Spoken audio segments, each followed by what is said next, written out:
cold fronts moving to the region. You'll notice that change in the morning more so than now, but the wind shift to a westerly origin is now indicative of that front moving through. 68 degrees and reported clear skies. We've had a few clouds to partly cloudy skies at times, though, being reported at Savannah Hilton Head International Airport. That is the official observation there, of course. Not much on Viper radar other than some ground clutter. Most of this activity is continuing to really just because the atmosphere is beginning to stabilize. That will limit those winds as well. Outside of that, and this corrected wrong, and I do want to apologize about that.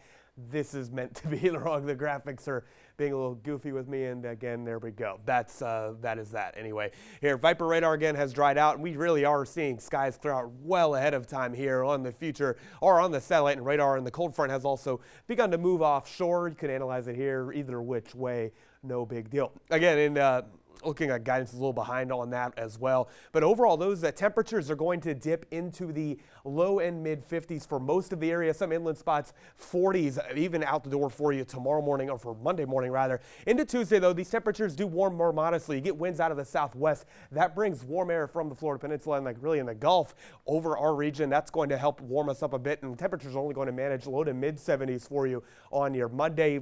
Maybe flirting with 80s by the time you get into Tuesday afternoon and evening, but even when we get into Tuesday evening, and still temperatures are going to start to bottom out pretty quickly. Very comfortable to get out and do things. It's going to be a bit cooler for you on Monday. Let's take a look at the tropics. Invest 98L, and again, classified as this so that the hurricane models can latch onto it better and overall give you a better look at what it's going to be. Pretty good flare-up of convection near the center of this wave. No low-level center being defined just yet. This system's going to move into the Caribbean. By the way, we've had no systems in the Caribbean at all this year. They've all managed to go north, or they just fall apart over the Lesser Antilles. But either way, this system's forecast to move to its north and northwest. The good news is guidance is starting to come together that generally it will slow down somewhere over the central Caribbean Sea, make a turn towards Hispaniola, including the nations of Haiti and the Dominican Republic. But guidance gets a little bit less certain there. Starts to stall it out over the island. And unfortunately, heavy rainfall for Cuba, Hispaniola, and Puerto Rico are going to be quite impactful. At minimum, that's what can be expected, even if this does not become our next named storm, which would be Melissa on the list. Gradually, though, this system would pull off to the north. On our local waters, there's a small craft advisory in effect until 6 a.m. Again, winds will back off, though. North winds shift to northeast, about 5 to 15 knots, 2 to 4 foot seas settle in. Low tide's going to be towards the middle portion of the day.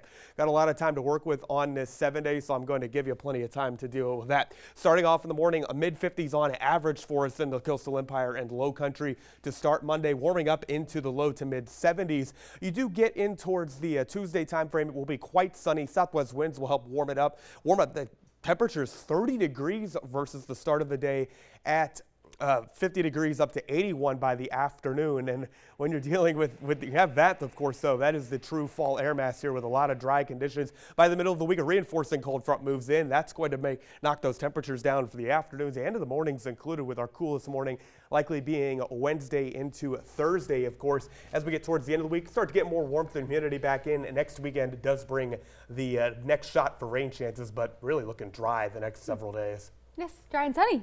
Beautiful, yes. beautiful. Very spoiled. Hello, Colby. You mentioned it's bringing us the next chance for rain chances. We had some